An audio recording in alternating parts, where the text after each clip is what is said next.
Ne Abi oluyor lütfen. Doktorum, kına getirdim Fatma'ma. İzin verin geçeyim. Kınam. Eşiniz yoğun bakımda beyefendi. Kına da nereden çıktı şimdi?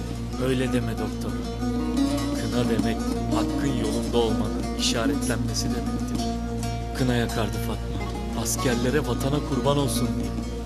Kurbanlık koyunlara Allah'a kurban olsun diye yakılır bu. Gelinlere yuvasına kurban olsun. Minik yavrulara da ana babaları Yaradan'ın yolunda kurban olsun diye.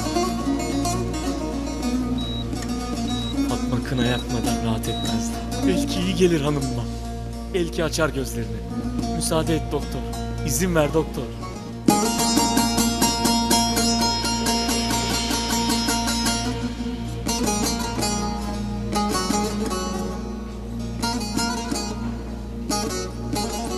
Müsaade et. Bizim de kurban olsun sana be.